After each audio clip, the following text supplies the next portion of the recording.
அனைவருக்கும் என்னுடைய அன்பான ஒரு மாலை வணக்கம்.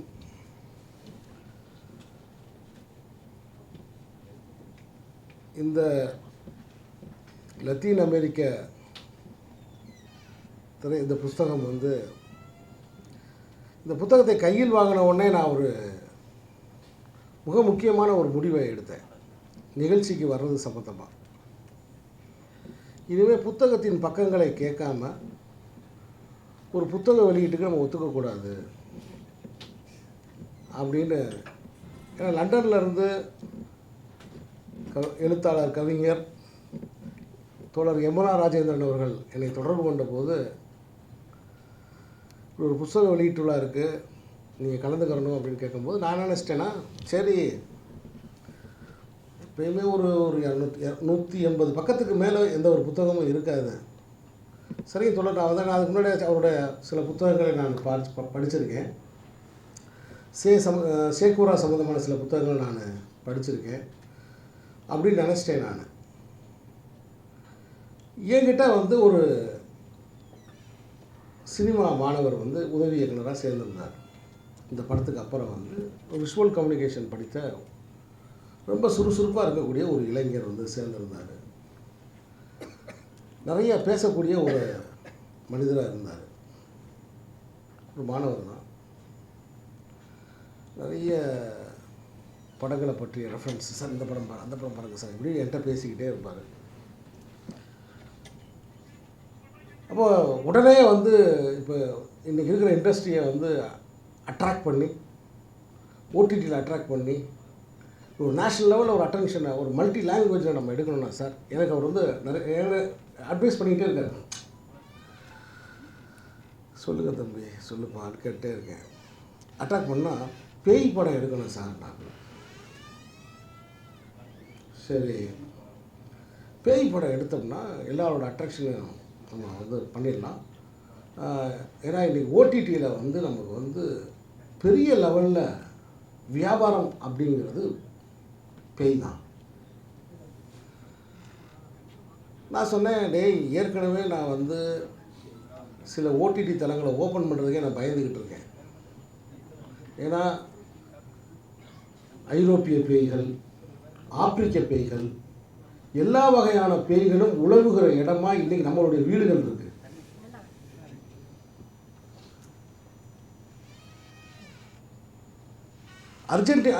அர்ஜென்டினா மாதிரி இந்த 3ஆம் சினிமா உலக இயக்கம் தோன்றுவதற்கு காரணமான சூழல்களைப் போல இன்றைக்கி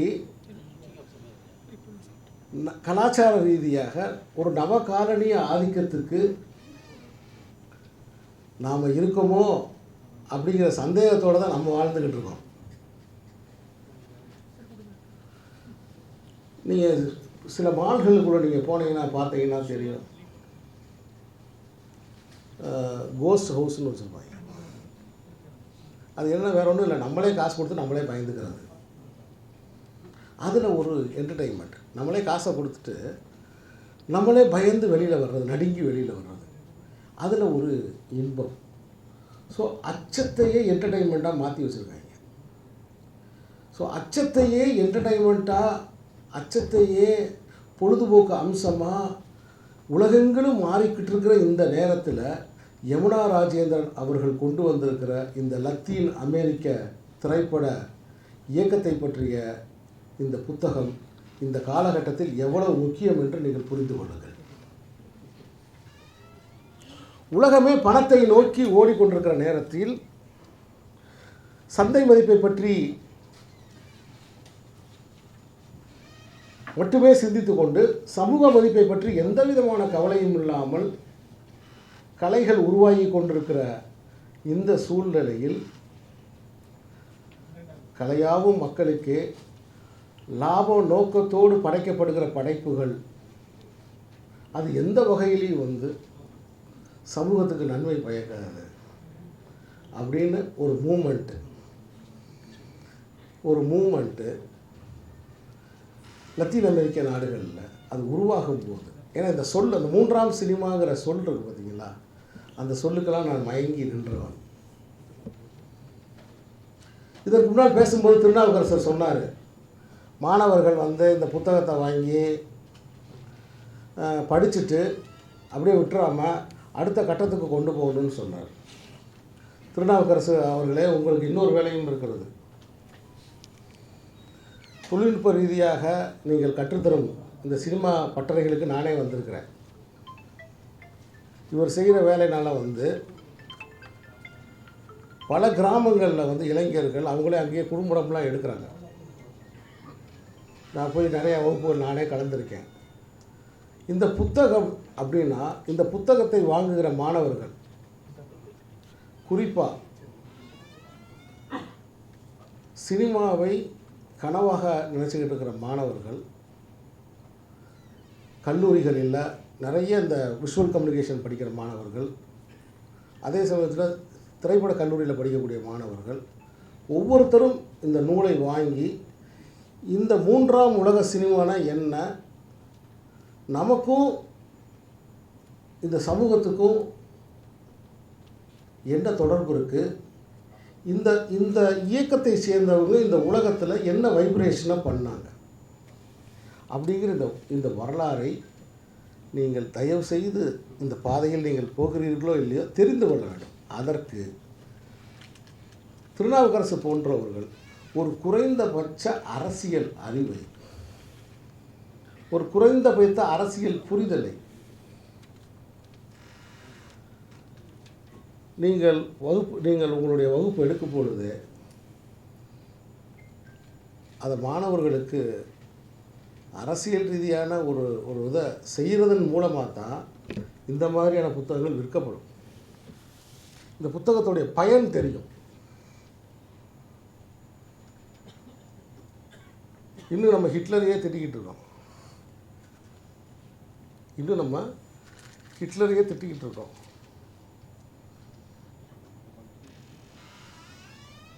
ஏகாதிபத்தியங்களுக்கு இடையே இருக்கிற முரண்பாடு போர்களை உற்பத்தி பண்ணும்னார் லெனின்.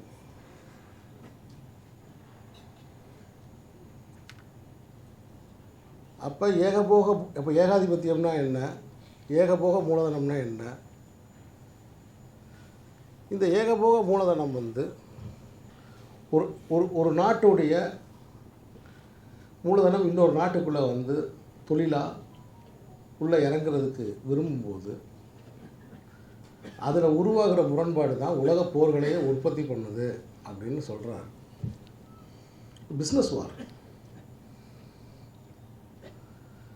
இதனுடைய பிரதிநிதியாக யாராவது ஒரு ஆள் தேவை. இதை செய்கிறதுக்கு பிரதிநிதியாக ஒரு ஆள் தேவை. அந்த பிரதிநிதி தான் ஹிட்லர். அவருக்கு அந்த கொள்கைகளோடு அவருக்கு உடன்பாடு இருக்குது, அந்த நோக்கங்களோடு. ஆனால் உண்மையிலே செகண்ட் வேர்ல்டு வார்னா உண்மையான அர்த்தம் என்ன? அது மூலதன போர். அந்த சண்டைங்கிறது அதான் அந்த சண்டை. அப்போ ஒட்டுமொத்தமாக லத்தீன் அமெரிக்க சினிமா இயக்கம் அப்படிங்கிறது ஏகாதிபத்தியத்தை எதிர்த்து ஒரு கலை புரட்சி தான். இப்போ நம்ம ஊருக்கு வந்து பிரிட்டிஷர்ஸ் வந்தாங்க இல்லையா, அதே மாதிரி வந்து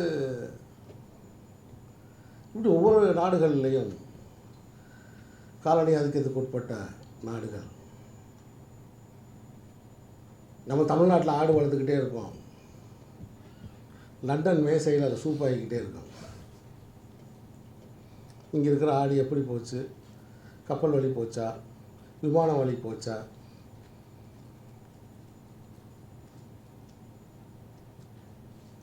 அப்போ இன்றைக்கி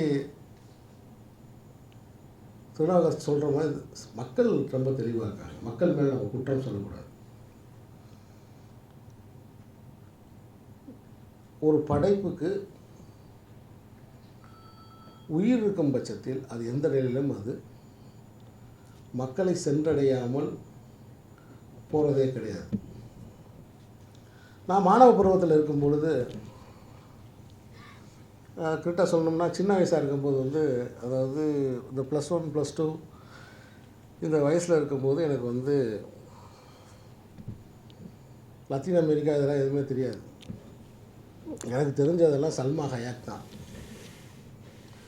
சல்மா ஹயாக் மேலே நான் ஒரு பெரிய காதலாக இருந்தேன். அந்த வயசில் இந்த +2 படிக்கும்போது அவர் படங்கள்லாம் பார்த்து, அப்போ சல்மா ஹயாத்தோட படங்களை வந்து பார்த்து, சல்மா ஹயாத்துக்கு பின்னாடி தான் வந்து நான் முதல்ல வந்து மெக்சிகோவுக்குள்ளே போனேன்.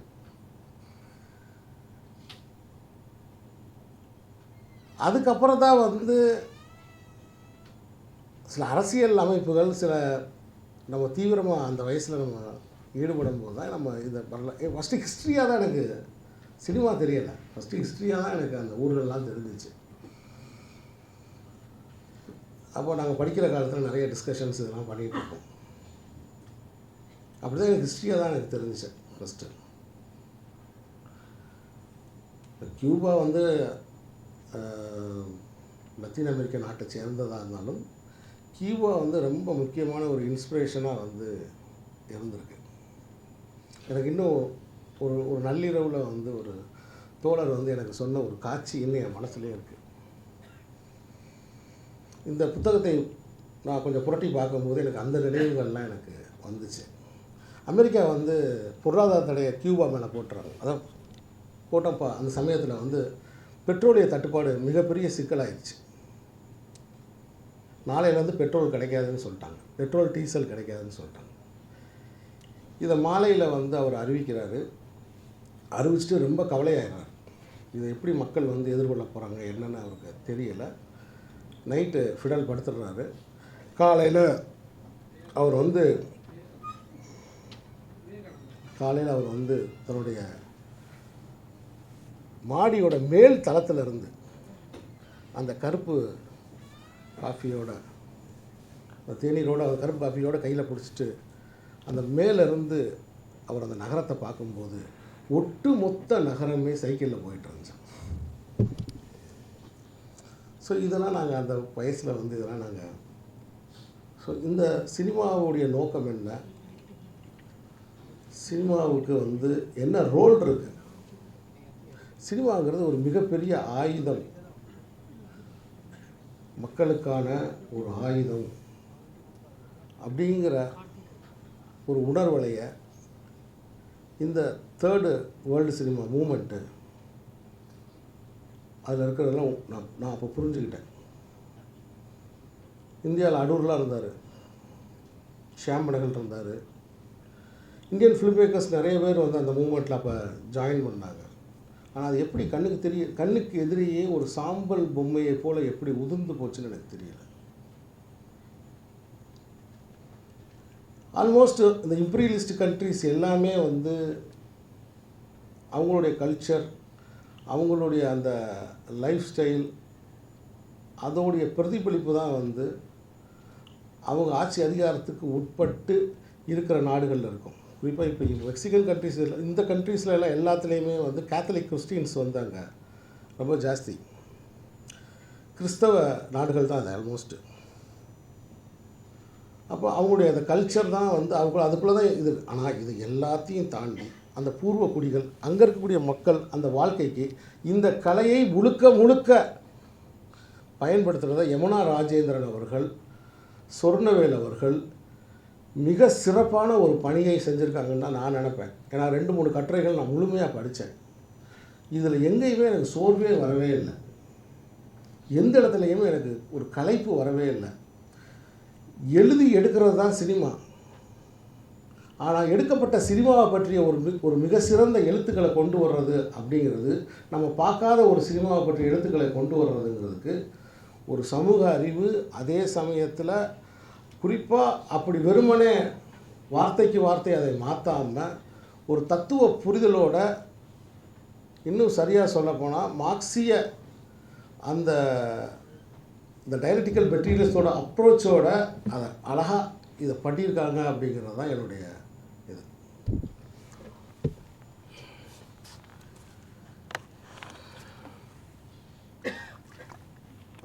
இது மாதிரி தோழர்கள் நிறைஞ்ச சபையில் இப்படி ஒரு புத்தக வெளியீட்டு விழாவில் நான் பேசுகிறது தான் முதல் முறை.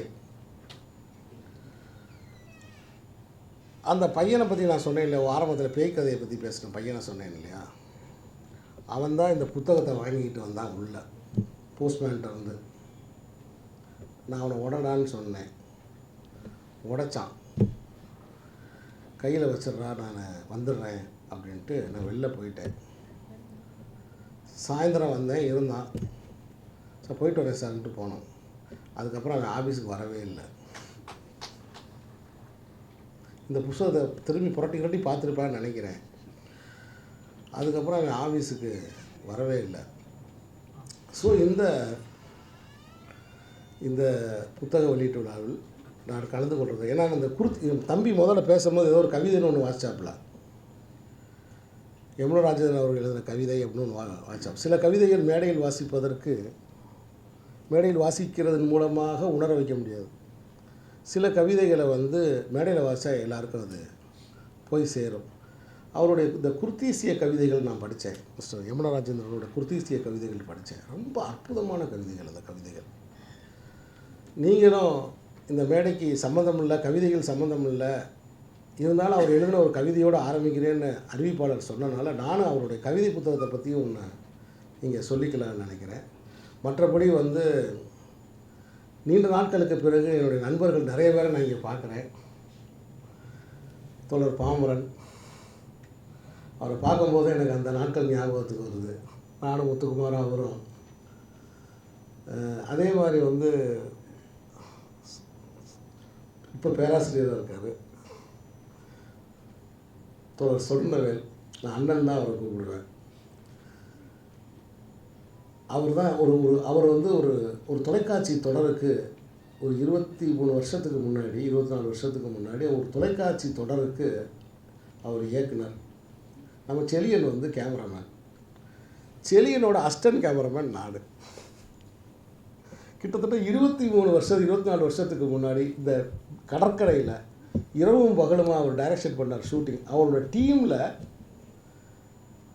செலியன் நான் கேமரா அசிஸ்டண்ட்டாக தர்மாக்கோல் பிடிச்சி நின்றுருக்கேன்.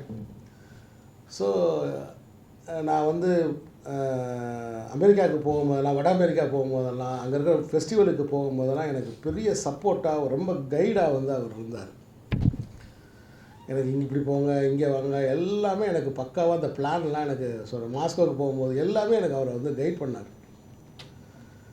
நான் அவரை சந்திக்கணும் நினச்சிக்கிட்டே இருந்தேன். இந்த இன்விடேஷனை நான் சரியாக பார்க்கல. அதில் கொஞ்சம் உடம்பு சரியில்லை எனக்கு இடையில. இந்த இன்விடேஷனை நான் சரியாக பார்க்கல. அப்புறம் இங்கே பார்க்கும்போது தான் நீங்கள் இருந்தீங்க. ரொம்ப சந்தோஷம் உங்களை பார்த்ததில்ல. ஆனால் அந்த சல்மா ஹயாக்கு அட்ரஸ் மட்டும் இன்னும் நீங்கள் அனுப்பாமல் இருக்கீங்க.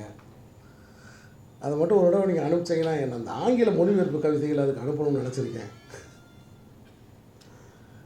ஸோ எனக்கு ரொம்ப சந்தோஷம். ஏன்னா அந்த மணிரத்னம் அவர்களை பற்றிய புத்தகமும் எனக்கு வந்துச்சு. சரி, நம்மளை அந்த புத்தகத்தை பற்றி தான் பேச சொல்ல போகிறாருன்னு நினச்சேன். ஆனால் எனக்கு இந்த புத்தகத்தை பற்றி ஒரு டஃப்பான சப்ஜெக்டை என் கையில் ராஜேந்திரன் கொடுத்துட்டாரு, யமுனா ராஜேந்திரன் சார் கொடுத்துட்டாரு. நான் மணிரத்னம் சார்கிட்ட நான் அடிக்கடி பேசிக்கிட்டே இருப்பேன். சில நேரம் விளையாட்டாகவும் பேசுவேன், சில நேரங்களில் ரொம்ப சீரியஸாகவும் பேசுவேன். அவர் ரெண்டையும் பொறுத்துக்கிடுவார். நான் கடைசியாக கூட ஒரு கேட்டேன் அவர்கிட்ட, சார்கிட்ட சும்மா பேசிக்கிட்டே இருக்கும்போது, சார் உண்மையிலே உங்களுடைய ஆற்றலை பார்த்து நான் வியக்கிறேன் சார் அப்படின்னேன். ரொம்ப என்ன சீனு அப்படின்னு தான் பேசுவார். நான் ஃபஸ்ட்டு, சார் டைலாக்ஸ்லாம் நீங்கள் தமிழ்லேயே எழுதுறீங்களா அப்படின்னு நான் கேட்டேன். சீனு, என்னுடைய ஸ்போக்கன் லாங்குவேஜை இங்கிலீஷ்க்கு எடுத்துருச்சு, ஆனால் நான் தமிழில் நான் தான் எழுதுகிறேன் வசனங்கள் அப்படின்னு என்கிட்ட சொன்னார். இப்படி நாங்கள் பேசிகிட்டே இருப்போம். அப்போ நான் ஒரு நாள் அவர்கிட்ட கேட்டேன், சார் நீங்களே ஒரு கதை எழுதி அதை பொன்னியின் செல்வன் பேரில் போட்டீங்க பார்த்தீங்களா சார், அதுதான் சார் பயங்கரம் அப்படின்னு. சீனு, மற்றவங்க பேசுகிற மாதிரி நீயே பேசலாமா அப்படின்னாரு. நாவல்ன்றது என்ன, அதை அப்படியே கன்வெர்ட் பண்ண முடியுமா சினிமாவா? ஒரு 100 சீனுக்குள்ளே அதை கொண்டு வர முடியுமா? அது எவ்வளோ டஃபஸ்ட்டு ஜாப்பு. அதில் இருக்க இன்ஸ்பிரேஷன்ஸ் எடுத்து அது விஷுவலாக நம்ம திங்க் பண்ணி கொண்டு வர்றது தான். இல்லை சார், நான் சும்மா கேட்டேன் சார், உங்கள்கிட்ட தப்பாக வச்சுக்காதீங்க அப்படின்னேன்.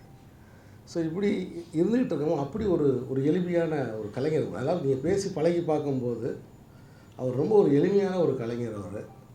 அவரை பற்றிய முதல் நல்ல ஒரு அறிமுகமாக ஒரு புத்தகத்தை யமுனா ராஜேந்திரன் அவர்கள், அப்போ தான் எனக்கு அவரை பற்றி நான் அவரை கவனிக்க ஆரம்பித்தேன். இப்போயும் மறுபடியும் ஒரு புத்தகம் கொண்டு வந்திருக்காரு. ஸோ இந்த லத்தீன் அமெரிக்க சினிமா இயக்கத்தை பற்றிய ஆவணப்படங்களை பற்றிய மாணவர்கள், குறிப்பாக மாற்று சினிமாவை பற்றி சிந்திக்கிற மாணவர்கள், சினிமாவின் மூலமாக ஏதாவது ஒரு தடத்தை, ஒரு அமைதியை, கலவரத்தை உண்டு பண்ணுறதெல்லாம் அப்புறம், அமைதியை பண்ணணும்னு நினச்சவங்க, அந்த சமூக அக்கறை உள்ளவர்கள் இந்த நூலை உடனே வாங்கி படிக்குமாறு நான் பரிந்துரைக்கிறேன்.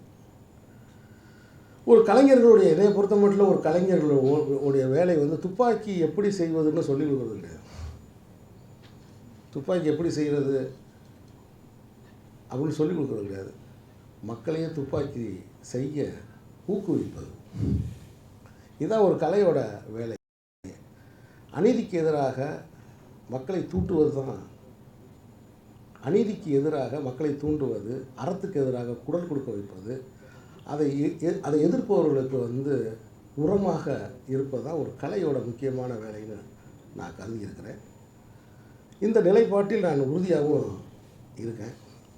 இந்த சந்தர்ப்பத்தில், இந்த மாலை நேரத்தில் நிறைய பேர்கள் பேச காத்திருக்கிற இந்த நேரத்தில் மேலும் நான் நீண்ட நேரம் எடுத்துக்க விரும்பாமல் உங்களிடமிருந்து விடைபெறுகிறேன். வணக்கம்.